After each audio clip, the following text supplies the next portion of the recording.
all began 2 days prior, when Monokuma gave us the additional motive. The time limit added to this killing game triggered the crime.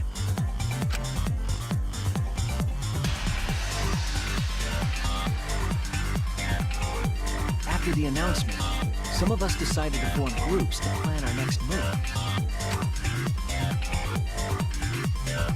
I had my own plan to find a mastermind, and someone offered to help me. At the time, I never would have imagined they would become the culprit.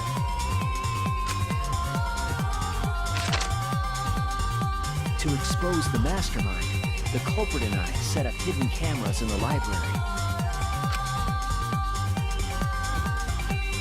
There was a hidden door in the library that showed signs of use. We deduced that the mastermind would return there to let Monokuma out. The next day, we asked Mew if she could modify some cameras for our trap.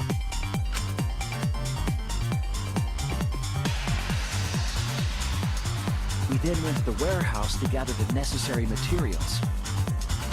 All we needed were disposable cameras and a security sensor.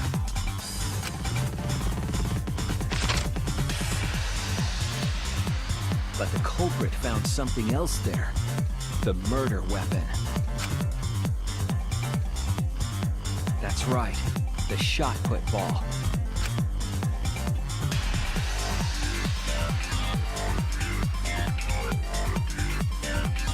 They put the cameras as well as the shot in their backpack.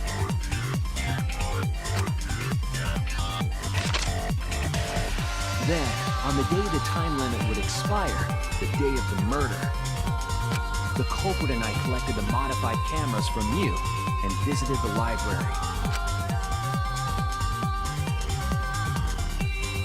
Once there, we searched the room for ideal locations to place the cameras. But even then, the culprit was preparing the murder.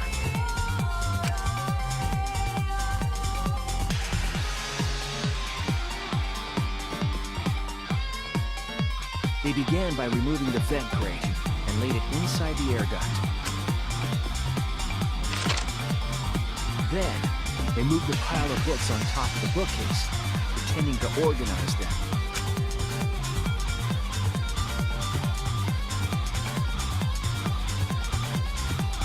After that, they placed open encyclopedias on the final bookcase. It appeared innocuous enough, but it was actually a path for the murder weapon.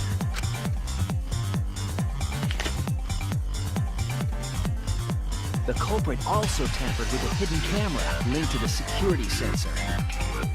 I was responsible for setting up the other cameras, but that one, I didn't even notice that trick. They used duct tape to keep the flash function on.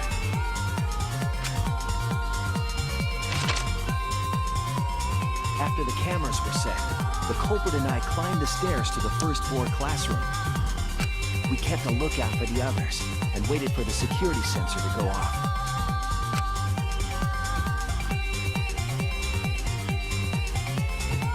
During the stakeout, we saw Kaito and 6 others go down to the basement. Rantaro was with them, first victim.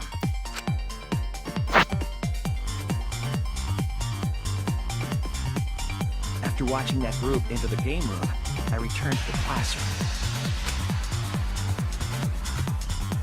With about 1 hour remaining, the security receiver I was holding went off. I assumed it was the mastermind, so I ran out of the classroom to the library. I was in such a hurry, I left the culprit behind. Looking back on it now, that was the last chance I had to stop the murder.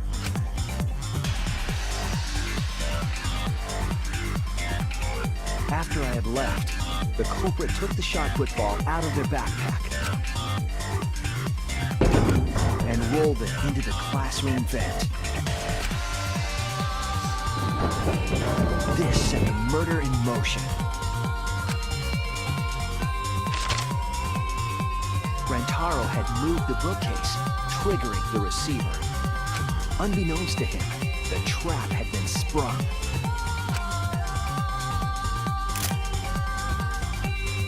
First, the modified camera took a picture of Rantaro with the flash on. Rantaro noticed the flash and approached the bookcase to inspect the camera. The camera flash lured Rantaro directly into the murder weapon's path.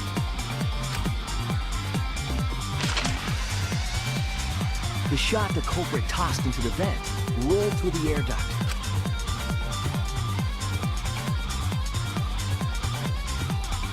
Came out of the library's vent and kept rolling atop the bookcase. Opening the vent grate and organizing the books was all to create a path. Under normal circumstances, the victim would have been alerted by the noise. But the promotional video was masking the sound of the shot rolling.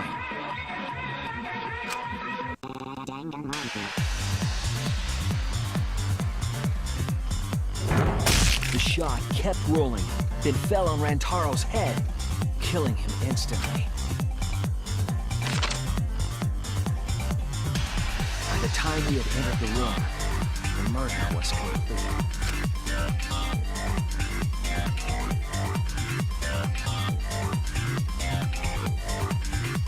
I imagine, seeing Rantaro's body, the culprit probably thought, the mastermind is dead, the game is over, now we can all go home. But their wish didn't come true, because Rantaro wasn't the mastermind. It was murder, in an attempt to save all our lives. That is the truth.